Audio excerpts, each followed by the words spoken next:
Now, more than ever, we need to focus on stories of strength, courage, and unity. Welcome to COVID Talks, a series dedicated to promoting positive conversations during uncertain times. Good evening, everyone, and happy Thursday. Welcome to tonight's 34th episode of COVID Talks, Positive Conversations During Uncertain Times. My name is Anthony Rapp of Precision LLC, and I'll be your host for the evening. First and foremost, if you're tuned in live and watching us right now, thank you. We appreciate it. If you could do me a favor, go to the bottom of the post from wherever you're watching the stream, click the share button and share it to your personal page so we can get even more people and more viewers watching. We appreciate it. If you're listening to us on our podcast, thank you for downloading the podcast. We appreciate that as well. So thank you for downloading and thank you for tuning in. Tonight, we have a really nice show tonight. So we have Michele Crupi with us, who is known in the community of Staten Island for many reasons. She's involved in so many things, and we'll get to it when we introduce her and give the official bio. But tonight we're going to talk about her involvement as the president of the Verrazano Kiwanis Club here on Staten Island. The club does amazing things throughout the year. But right now, during these times that we're facing, the club has been out there and has been very active, giving back to the community and doing some great work. So we're going to talk to her a little bit about her business, but we're also going to focus in on strictly the work of the Verrazano Kiwanis Club and the great stuff that they're doing here in the Staten Island community, because it needs to be heard and it needs to be recognized. But before we get into our conversation of the night, as we always do, we're going to start off with our positive news headlines. So first, positive news in some respect coming out of the Catholic Church, the Archdiocese of New York. So the Archdiocese released a plan today, a very well put together, well thought plan as to how they can open churches again. And based on the information that was sent today and that was reported today, the Catholic Church is hoping that at some point within the next 6 weeks, I know 6 weeks is a long time, but within the next 6 weeks, they're going to be able to work and navigate to open the doors of church again in a safe manner. So for all the Catholics out there, I'm sure you share my sentiment when you say we're looking forward to that, and we hope that process can be expedited. In other news, CVS here on Staten Island has announced 6 new drive-through coronavirus testing sites here on the island. So you can Google it. You could find the CVS location nearest to you, and you could drive right through, and they'll be able to offer you the test, which is a great thing. More and more testing sites are popping up, which is definitely a step in a positive direction. And last positive news headline of the day, again, we mentioned this last night and the night before. So this weekend is Memorial Day, believe it or not, Memorial Day weekend. And each year there is a huge run that takes place here on Staten Island. And given the current climate, obviously, there is no run, but they've transitioned the run to a virtual run, and there's still time to register. So I encourage you guys to take a moment and register. At the end of the day, you probably don't even have to run. They're really just raising money for great causes here on Staten Island, like Meals on Wheels, Project Hospitality, the Volunteer Heart Ambulance, Richmond University Medical Center, and Staten Island University Hospital. So again, I encourage you to Google it. If you can, if you're in a financial position where you're able to make a donation, every dollar counts. So please take a moment to consider being a part of the virtual run this weekend. And if you're interested in being a guest, have a conversation you'd like us to discuss, or would like to create a screencast like we have here, send us an email, info@precision. We'll be happy to take a look at it and get it up and get you running. And finally, how could you stay in touch with us and know what's going on? Follow us on Facebook at COVID Talk. Check out our website on covid-talks.com. That's where you can find all the previous episodes as well as all of our upcoming episodes. Definitely subscribe to our YouTube channel at COVID Talks and download and support the podcast on iTunes and on Spotify. And finally, before we bring up Michele, we invite you to tune in next Tuesday. So again, we've condensed the format here at COVID Talks, no longer Monday through Friday. We've condensed the format Tuesday, Wednesday, and Thursday nights at 7 p.m. So next Tuesday night, we encourage you to tune in. We're going to have with us Mr. Larry Morantz, owner-operator of Richmond County Day Camp, one of the largest and most well-known and respected day camps here on Staten Island. He's going to be talking about what this summer looks like in relationship to all the parents out there with kids who are going to be interested in going to day camp. I think that's going to be very informative because no one's really talking about what that's going to look like, and we're going to have it direct from the horse's mouth. The owner-operator will be here with us to tell us about his plans and how they can safely and expeditiously, hopefully, put together this camp this year. All right, and we're back. So again, tonight we have with us a very good friend of mine, full disclosure, and I am also a proud member of the Verrazano Kiwanis Club as well. But we have with us Michele Crupi, who's going to be talking about a whole bunch of different things, a whole bunch of initiatives that the Verrazano Kiwanis has worked on pre-COVID and what they're doing now during the COVID mess. So I don't think there's anyone who doesn't know who Michele is, which is a great thing. But Michele, in addition to her presidency at the Verrazano Kiwanis Club, she is also the owner-operator of Barry's Auto Body, located in Eltingville here on Staten Island. She's a proud member of the Executive Club of Staten Island, which is a business networking group. She is a board member of the YMCA Drug Counseling Services. She's a member of the SIEDC Executive Women's Committee, a member of the SI Chamber, and a member of the South Shore Business Improvement District. That's a lot. So we have with us a real community leader, a businesswoman, a business owner, and we're proud to have her with us here tonight. So Michele, we welcome you to the show. Thanks for coming on. How are you? Excellent. So thank you so much. I know it's a pain to take a 7 o'clock time slot away from family and friends, but we appreciate you being here. We'll keep it brief. We'll keep it brief, but again, we're very privileged to have you with us. So before we get into Kiwanis and focus on all that stuff, I want you to talk about your background, your business. Tell us a little bit about yourself outside of the Kiwanis Club. Okay. So I'm the co-owner of Barry's Auto Body, which my father had started approximately 40 years ago. Me and my brother Barry took it over approximately 7-8 years. And we've been running it ever since. And tell me a little bit about the other organizations you're involved with. So I just mentioned like 5 different groups, and I may not have gotten them all, but you're involved in the community in so many different ways. So tell us some of the organizations you're involved with. Okay, so I'm part of the YMCA Drug Counseling Committee, and I'm also on the Program Development Board. A lot of people know that my brother died from an overdose.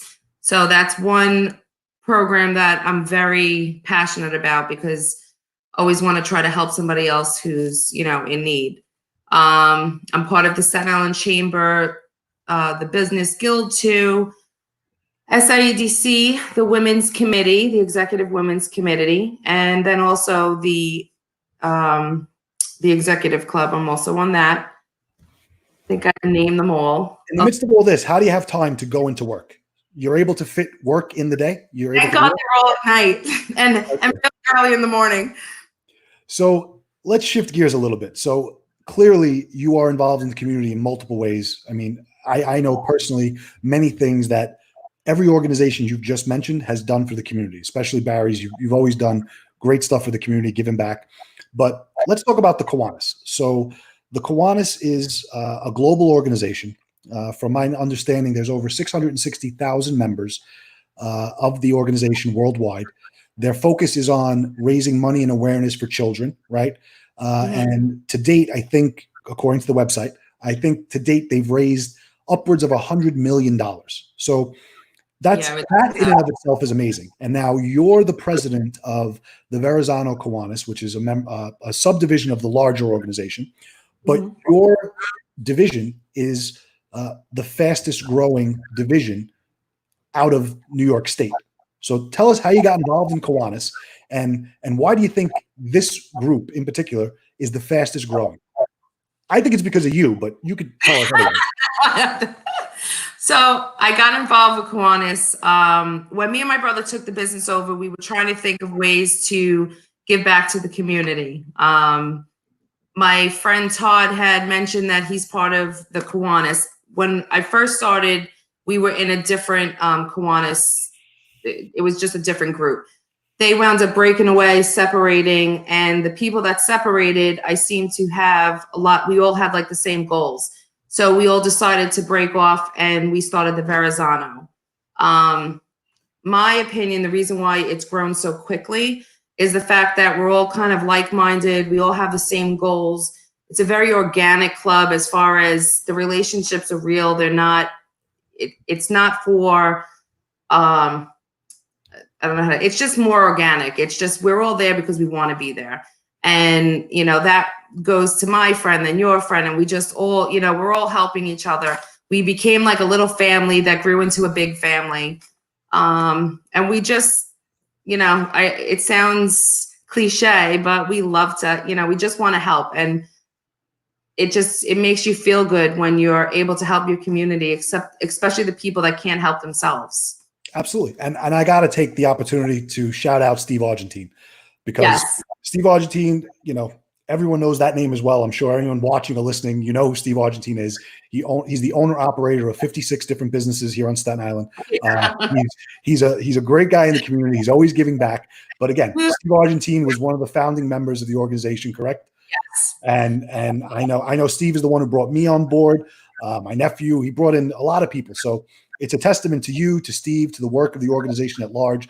But it's great to see that it has grown so much over the past. Well, Steve's actually the one who put me, he was like, you're going to be president in a couple of years. And I was like, I don't know if I can do it. He's like, don't worry, you got this. So he was the one that gave me the oomph to do it. And you know what, I did it. And I'm glad I did.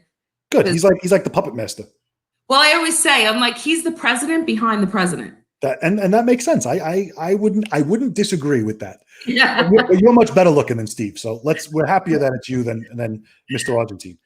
All right, so I'm going to pull up the website because I want to talk about it. But can you tell me a little bit about some stuff that was going on pre-COVID? So let's go back a little. Pre-COVID, let's talk about the great work that this organization has been doing here in the community. Okay, so I jotted down some of the main things that. All right, so if people aren't familiar with Sunrise Day Camp, which I'm sure you are, it's a camp that gives to the children with cancer. So they get sent to the camp, Mount Loretto, and it's totally free for them and their siblings. We helped raise $75,000 towards that, and it could be more, but approximately $75,000 towards that. We also have Camp Kiwanis that we had raised a lot of money towards, at least $30,000 towards that, and that's another camp that gears more towards underprivileged children. So children that can't afford to go to camp, they don't lose out for the summer. They still can go. Kiwanis raises the money and we send them for free. If they don't have clothes on their back, there's a store there and they're able to, you know, buy the necessities that they need. We also just helped build another cabin to fit more children. So that's 30, and then 10,000 we raised for the Camp Kiwanis, just for the children to learn, just to send them. We've raised towards Michael's Cause, Echo, Beanie, probably about $10,000 for each organization. And then we also have Angel Circle, who she happens to be a member, Wendy, and we help donate towards her memorial for 9/11 to help her with the upkeep. And all of this is not to interrupt you, but it's organic, right? I mean, you just probably rattled off, and my math is probably not right, but almost $100,000, somewhere in that area, right? Way over. Okay, so I said my math was wrong. Way over $100,000 that's raised organically. These were 150 with just those, and there's so many other little ones that we've helped out, or we try. And I feel like, and the reason why I wanted you on is because I feel like people have heard of Kiwanis, but I don't think they really have ever fully grasped, unless they went to the website, what they're doing. You know, the Kiwanis is not like other groups, as you mentioned. It's not a networking group. It's not a business group. It's an organization that is, like you said, like-minded individuals who come together, and the common goal is to literally just raise money for other organizations, more or less, right? Yes. we don't talk about business at all. We don't, it's not like we go in and sit at the table and hi, I'm Michele from Barry's. Right. It's just, we sit down, we talk about the fundraisers that we want to raise. A lot of times we have guest speakers that come in that, a couple months ago, we had a lady come in who needed help raising money for a child that had like Michael's cause, muscular Duchenne syndrome. I hope Right. I Yes, say correct. And actually, Okay. it was Michael's birthday the other day. So shout out to Michael. God bless him. Happy birthday. Happy birthday. Well, this gentleman, so as you know, with Michael, supposedly they're not supposed to reach a certain age. This young man was 22. Unfortunately, he was totally paralyzed from the neck down. He couldn't move at all. His parents needed a Hoya lift, and they needed another lift to help him because they couldn't get him in the bath anymore. He's a grown man. It was very hard for him to get into the bath. So us with Michael's cause, we helped raise the money. One lift was, I believe, 8,000, and the other one was over 25,000. And that's a lot of money. That's even more than what we just discussed. Yeah. And I mean, like I said, that was in conjunction with Michael's cause, but it was just the point that this was somebody that she didn't know where to go. It happened to be that she was talking to somebody from Kiwanis at a party. Of course. It was an organic conversation. That's why I always say organic. It was an organic conversation that the girl said, it was Wendy, as a matter of fact, from Angel Circle. Shout out to Wendy. We love Wendy. Yeah. She was like, you have to come to my group and let's talk about it and see if we can help you. And we actually before she left, we already had the first lift for her. And then within the next couple of days, we already had the second lift for her. So, us helping the community, then the community also wants to help us back. And Absolutely. It makes sense. Yeah, it's things like that. And that's just one person that came to us for, with a problem. So let's talk a little bit about, that everything you just mentioned is outstanding work, but let's talk about now we're in the midst of the global pandemic. We're in the midst of the pause, but it didn't put a pause on Kiwanis, right? So I know the Kiwanis is doing a few things. Tell us about a couple of the initiatives that have been going on during the quarantine to help the Staten Island community. Okay, so obviously there was a shortage with supplies. We sent a lot of supplies to the fire department, police department, excuse me, who else? Oh, corrections department. We sent them masks, gloves, sanitizer, cleaning supplies, just things that they needed that they couldn't get from the city. So we sent whatever we could. We also have, again, no, keep talking. we also have the food pantries that we couldn't think of anything. Like the one thing that we knew people needed was food, because the pantries, being that they're not able to do any of their fundraisers that they're doing, or they're not able to do the food drives because everybody's self-quarantining, you can't go and drop off food. So they're super, super low. We actually had Miss Teen, she actually came up with an idea of why don't we try, which is right there, Outstanding Teen Victoria Montori. She actually did come up with the idea of the drive-by food pantry. So we did the first one. It actually was very successful. We had people come, so they come up with their car, they hand out the bag of food, and then we come up to the car, we grab it, and we put it by the pantry. Safe, contactless. Exactly. Nobody has to touch anybody. Everybody's wearing masks and gloves. Very sanitary. It actually worked out great the first time. That we did it 3 more times. And one of them took place today. Am I correct? Yes. And the food is going to different pantries, correct? Yeah. So every drive-by we do, whatever pantry we're at, that's the pantry it goes to. So, whoever actually reaches out to us, that's where we go. So we'll do as many as we can. Whoever reaches out, we try to do them all. So Very we're cool. doing another one next Thursday, which will be on the website. So I already put the link to the website in the comments. So if anyone's interested, they could click that link and it'll be on the website for next week. Okay. And that'll be the fourth one, correct? That'll be the 5th. The 5th one. Yeah. Okay. And now this one, we'd be remiss if we didn't shout out Assemblywoman Nicole Maliatakis, because here she is, and she's partnered with the Kiwanis, right? Yes. Nicole, I have to say, I mean, I know it's not about politics, but Nicole actually very, very involved. And you know what? We do appreciate everything that she does for us, because she does try to get involved whenever she can. Great. And listen, this is not a political show, but she's here doing the right thing. There's nothing wrong with shouting her out. She's doing a good job helping the community. We're not talking about votes or anything. We're talking about raising food for people in need. So that's fine. That's well within limits. Yeah, she's a person like me. There you go.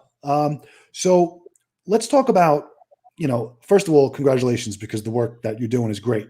But let's talk about other initiatives. Now, as I said, I am a member of the organization, and I know there were other initiatives that were in the works, but obviously they've been postponed, right? Not canceled, postponed.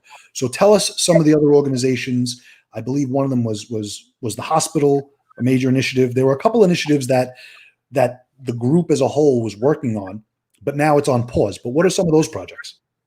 All right, so the hospital, I can't really go over that right now because nothing is finalized and we're still working out the kinks with that. With the other two fundraisers that got canceled right now, we had Disco Bingo that was actually going towards this little boy, Nicholas, that from when he was born, he's had multiple heart surgeries. He's had more surgeries probably within his first 6 months of life that many people have with their entire lifetime or their whole family's lifetime. And the bills that the family has are ridiculous. It's 80% of it is not covered through insurance. They have all these bills that she wound up getting laid off. There was so many bills that were going on with this. So we decided to do a fundraiser to help her pay for some of her bills. She got evicted from her house. There was just so many things going on. So we tried to do a fundraiser to help her with just living, with just the things that she needed to do. Right, day to day. Yeah. And we actually had a very, very good outcome. But then, unfortunately, COVID hit and we had to postpone it. But that'll be hopefully next year. We're going to try to set it up for March or April. That should be a really fun night. Massimo is going to be DJing. It'll be a great night. Kiwanis only brings in the best. It's only going to be Partners in Sound. We're not going to. It's the best or nothing. That's it. Exactly. Partners in Sound. Shout out to Massa, Partners in Sound, Girardi, the whole crew. Yes. Then we have so another thing that I wanted to do was so we have Camp Kiwanis that obviously we send the underprivileged children, but then we also forget about the veterans' children, the people that are in the Army, the people that aren't here and their children are stuck here and they want to go to camp. So I wanted to do a fundraiser for strictly veterans' children, and send them to camp. So that was the basketball fundraiser. So when we do the basketball fundraiser, we're going to have teens playing against our adult Kiwanians. That's going to be comical. Yes, exactly. That's going to be great. And we'll have an MC and everything. And it's just going to be a fun 2-3 hours and, just raise what we can and send as many veteran kids to camp that we can. So one thing we didn't touch on that Christmas is my life, right? That's it. The day after Christmas, I start counting down the days till next Christmas. But I know there was a major initiative with the wreaths, placement of wreaths. So can we talk about? I'm sorry. No, the wreaths. Nobody can ever say it right. We talk about that all the time. We always nobody can say it the right way because we have our accent, but wreaths is there. So but every year we do, and I can't remember, still it's St. Silver, I think is the name of the cemetery that we did. We go there with as many wreaths as we can raise, and we go and we decorate all the tombstones. We also help a lot with the upkeep to make sure that when we go there that it's presentable, make sure that nothing's overgrown. We had a very good outcome last time, so now we're going to try to take on another one, hopefully next year or the year after.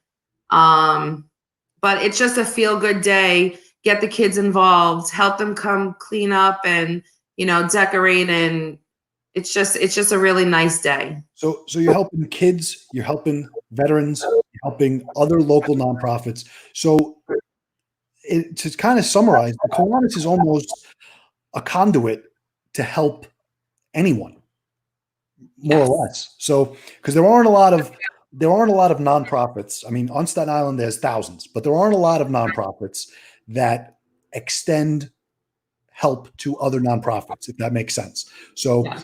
typical organization, they're raising money for themselves, which is fine. There's nothing wrong with that, but they're raising money for themselves and for their programs. The Kiwanis is one of these organizations that is raising money to give to help other nonprofits. The Carl V. Beanie Memorial Fund is another one. That's a nonprofit that raises money to help the Kiwanis, for example, Yes. Michael's cause. So it's nice to have an organization like yours that's so fluid with the ability to raise money for multiple things. Not that there's anything wrong with capital projects or raising money for other stuff, but it's nice that the Kiwanis is a vehicle that could be leveraged for multiple purposes. And I think that's one of the things that make it so valuable, Yeah. quite frankly. Yeah. And that's where I say, like, it's organic. It's just we want to help them, and then they want to help us at the same time. So Perfect. So I'm going to interrupt you for 1 second because each night on the show, we do what we call the COVID Talks Hero of the Day. So we're going to pull up the Hero of the Day. And right now, that is an opportunity for anyone who is watching us live to use the comment section. If you have any questions, comments, you want to just tell Michele she looks real pretty, whatever you want, use this opportunity right now in the comment section. We're going to do the Hero of the Day. So Michele, you have like a 30-second break, and we're going to come right back to you, and we're going to see if we have any questions. We'll bring them up, and we'll have them answered. yeah. So today's COVID Talks Hero of the Day is St. Joseph by the Sea High School. So St. Joseph by the Sea High School has multiple clubs within it, like any high school here on Staten Island. One of the clubs is their Ladies of Charity. So the Ladies of Charity, 2 weeks ago, so in the midst of the coronavirus, in the midst of seniors in the school not being able to graduate and dealing with all these issues, and in the midst of not physically being present, the student body, Ladies of Charity, took it upon themselves to run an online fundraiser. They were able to raise upwards of $2,000. And what they did was they purchased, today actually, they purchased headbands for first responders. So if you're following all the stuff that's going on, the headbands are going to help keep in place the shields that now some of the first responders are wearing. And it's also going to take away the face mask burn. Yes, I said face mask burn. That's a thing now. So the students raised upwards of $2,000 to purchase all of the headbands that you see here, handmade. They were picked up today, and they're going to be delivered to first responders later than the week or early next week. So shout out to the students over at St. Joseph by the Sea High School, taking something negative and turning it into something positive. And again, shout out to our first responders, of course, who are out there working so hard for us to protect us and keep us safe. All right, so Michele's already thumbing through. So this is where it gets dicey, and I told you this at the beginking. So I have to say, there's no like go either way. Or there's no like crazy questions. Full disclosure, Michele, it can go either way. First, I'm going to bring up my wife because she loves you. So my wife, we love Michele. I miss her. We got Celia Iavasi. We love Celia. Celia was a guest on the show. Celia, thanks for tuning in. Let's see. Giuseppe Bertone. Let's talk about what an outstanding, forget about outstanding Kiwanian. Let's talk about what an outstanding man Giuseppe is in every way. You know what? And I have to say, he's actually the backbone of the whole pantry. You know, everything we're doing from shopping, he goes and, he goes to find the best deals with the shopping to make the most out of the money that we've raised to see, I mean, he's amazing with that. I wouldn't trust it to anybody but him. He's amazing with that. And he also, and again, I'm going to say this and I don't know enough about it. So Joe, I apologize, but he also started the Kiwanian Key Club in multiple high schools across Staten Island, correct? Yes. Well, we have one in Newdorp. Right. And that was his brainchild. I remember being at meetings and him talking about it and getting it. So he's getting the youth involved right now in these programs, which is an amazing thing. So Joe, shout out to you. We love you. Thank you for all your hard work. Thank you for all you do for not only the Kiwanian Club, but for Staten Island at large. Let's see. So we got Donna Marie just shouting you out. My girl, Michele. We got Mike Bloomy. the godfather of stream himself watching, tuning in. Mike, thanks. We love you. Tune into, I don't know, what time is it? Depends. What's the show coming up? Gotham at 10, Breakfast with Bloomy at 11, Midday with Moss at 3. So, Mike, godfather of stream, thank you for watching. Thank you for shouting us out. And, oh, man, Vito Canena. So Michele, Vito has been with us from day one, watching, sending us information, sending us guests. Vito's a great guy, and I agree with him. Christmas is the best time. So yes,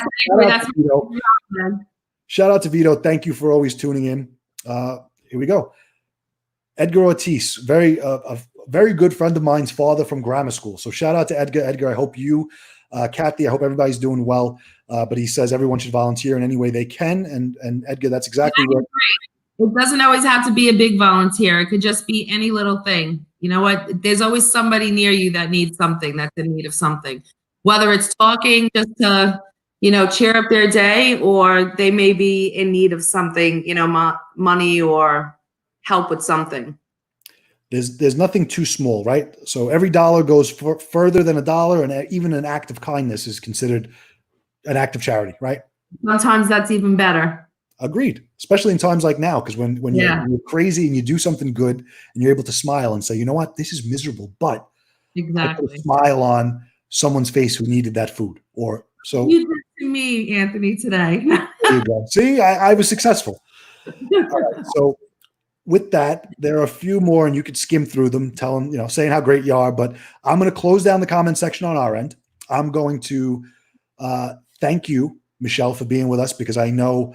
You had to take time out of your day. I know you're working crazy because Barry's is an essential business. So you have not shut down. You're there. You're active. Anyone interested or needs auto body work, that's not the topic of the show, but Google, search, call Barry's Auto Body, because they do great work based right here in Eltingville, a pillar in the community. But Michele, thank you again for being here. Thank you for the great work that your leadership is allowing the Kiwanis Club to do. Thank you very much. So I'm going to close out the show. I'm going to put you down. I know we're saying what we do, but you know what? You do a lot for us also. And we appreciate that everything you do for us. Thank you. See, every once in a while. But thank you so much, Michele. I'm going to bring you down in the green room, and I'll be back with you in 2 minutes. We're going to close out the show, all right? All right. Thank you. Thank you. Great story. Michele, the irony is that the Kiwanis Club is doing so much, Michele had to use Cliff Notes, which is an amazing thing because there's so many programs going on. There's so many initiatives, even right now, that the Kiwanis Club is doing. And if you've never heard of the Kiwanis Club, if you're interested in learning more, even if you don't want to be a Kiwanian, we put the website in the comment section. I encourage you to go look at the great work that's being done by the Verrazano Kiwanis Club. And at the very least, I encourage you to see if you have the financial means to make a donation to the club. You heard of all the great things they're doing. $1. Even right now it's tough, but even $1 can help. And it's going to funnel and snowball into something bigger than $1. It's going to funnel into a smile, snowball into food for a family in need, snowball into what Michele was talking about, lift for a child who needed access to the bath. So they're doing great things. And we were very, very fortunate, very happy to have Michele with us, and we thank her. So before we go, again, we invite you to tune in on Tuesday. So again, the new format is Tuesday, Wednesday, Thursday nights, 7 p.m. COVID Talks. We've shortened our program. No more Monday and Friday. So we encourage you to tune in on Tuesday at 7 p.m. Larry Morantz is going to be with us, owner-operator, Richmond County Day Camp. Is going to be giving us the inside scoop on what, if anything, our summer camp's going to look like this year. So we're looking forward to having him on. All right. So I want to, again, thank you everyone for tuning in. Thank you for listening. We appreciate it greatly. I want you all to have whatever you can consider a happy Memorial Day weekend. Enjoy the weekend. Be safe, social distance, whatever you got to do. But the weather's supposed to be nice. So get out of the house, do something, even if you sit on your front steps. But try and enjoy yourself. Try and enjoy your family and have a great Memorial Day. So for COVID Talks, thank you for tuning in. We'll see you on Tuesday.